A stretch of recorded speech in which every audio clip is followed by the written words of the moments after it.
मराठवाड़ा के Namvar brain care psychiatric clinic में 25 अगस्त 2022 से 31 अक्टूबर 2022 के दरमियान विविध रोग आदि के विषय में शिविर शुरू है। इस विषय में Institute of Mental Health and Hospital Agra और National Institute of Mental Health and Neural Science Bengaluru के अनुभवी और बीड़ के प्रसिद्ध मनोविकार, मेंदु विकार और व्यसन मुक्ति तज्ञ डॉक्टर मोमिन मुजाहिद से सरकार एक्सप्रेस ने बात की। प्रस्तुत है यह स्पेशल रिपोर्ट। बीड़ के नामवर हॉस्पिटल ब्रेन केयर की ओर से 25 अगस्त से 31 अक्टूबर तक ब्रेन से रिलेटेड बीमारियों के लिए कैंप शुरू है। इस कैंप के बारे में हम इस हॉस्पिटल के जो एमडी हैं, डॉक्टर हैं, डॉक्टर मुजाहिद साहब, इनसे बात करने वाले हैं। मुजाहिद साहब, ये सबसे पहले सरकार एक्सप्रेस में आपका स्वागत है। हमें बताइए कि जो कैंप आपने रखा हुआ है, इसका क्या मकसद है और क्या रिस्पॉन्स है शहर में? स्वागत के लिए शुक्रिया। बीड़ ज़िले के अंदर नशे करने वाले नौजवानों का और लोगों का तादाद बढ़ते जा रही थी, इसलिए हमने बहुत से इनिशिएटिव लिए पिछले 1.5-2 साल में। प्रोग्राम्स किए, तकरीरें, प्रोग्राम्स अलग अलग ऑर्गेनाइजेशन की तरफ से, जमातों की तरफ से, लेकिन उसका जितना रिस्पांस चाहिए था उतना रिस्पांस पब्लिक की तरफ से नहीं था।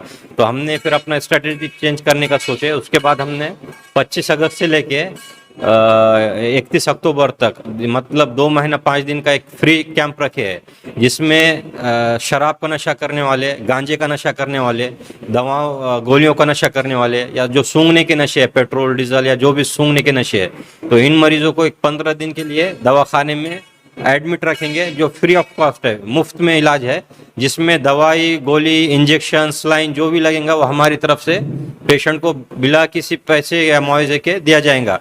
और 15 दिन का दवाखाने का, डॉक्टर का कोई चार्ज नहीं लिया जाएगा। तो 15 दिन का फ्री कैंप है, जिसमें दवा, गोली, इंजेक्शन, सलाइन, डॉक्टर, हॉस्पिटल का कोई चार्ज नहीं लिया जाएगा। अलबत्ता जो 15 दिन का खाने का खर्च है, नाश्ते का खर्च है और चाय का खर्च है, वो मरीज को खुद को बर्दाश्त करना रहेगा।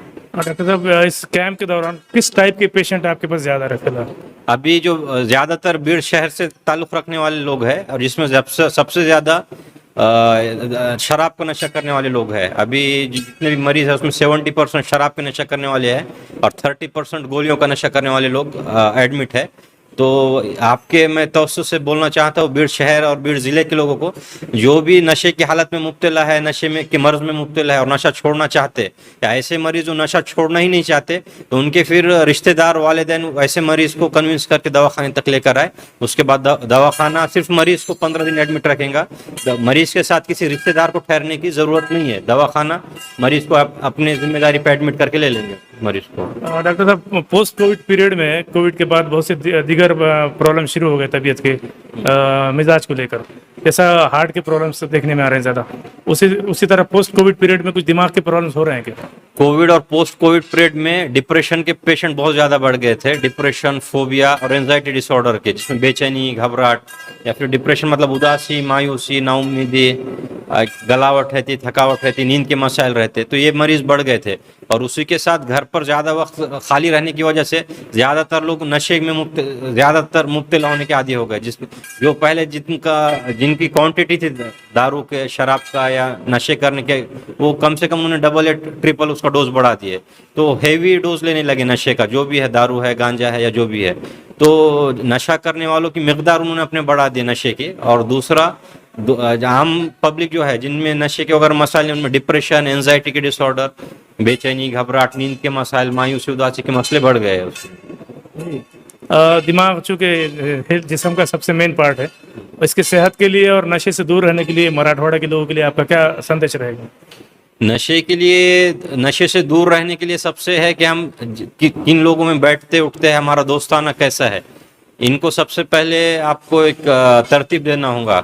जो लोग खुद नशे के आदी है या दूसरों को नशे की तरफ रागिब करते हैं, ऐसे लोगों से आप ताल्लुक ना रखें, दोस्ताना ना रखें। इनके साथ उठना बैठना, पार्टियों में घूमना करना, ये कभी ना कभी आपको भी नशे की आदत में मुब्तला कर देगा। तो सबसे पहले हम हमारा फ्रेंड सर्कल क्या है, दोस्तों का ग्रुप क्या है, उस पर ध्यान देना बहुत ज़रूरी है। और दूसरा, ऑलरेडी जो नशे में मुब्तला लोग हैं उनको डांटने, मारने, पीटने के बजाय, कोसने के बजाय उनके इलाज पे वालिदैन ज़्यादा फोकस करें, तो ताकि उनके भी पीढ़ी है, बच्चे हैं, वो ठीक से इससे बाहर निकल सके। हमारे साथ मोमिन इसहाक सर हैं, ब्रेन केयर हॉस्पिटल के जो डॉक्टर मुजाहिद साहब इनके भाई। मैं इसे जानना चाहूँगा और इस दवाखाने के ताल्लुक से कुछ मज़ीद मालूमात। सर कुछ और एडिशनल कुछ इन्फॉर्मेशन आप दीजिए इस बारे में। शुक्रिया आरजू साहब। सबसे पहले तो मैं एक तालीमी पॉइंट ऑफ व्यू से ये बताना चाहूँगा कि हमको समाज में एक बेदारी तालीमी मैदान के ज़रिए ही ला सकते हैं बेदारी, और हमको बेदारी लाना ज़रूरी है। ये नौजवान बच्चे रोज़गार, उनके कमाई और उनकी तालीमी जो परेशानियाँ हैं उसको मद्देनज़र रखते हुए या उनके हालात को देखते हुए जो तो गलत रास्तों में पड़ने के उनके इम्कानात ज़्यादा हैं। और हमारा कौम का कीमती सरमाया, इसकी हिफाजत करना मेरी, आपके और हम तमाम का ये फरीज़ा है।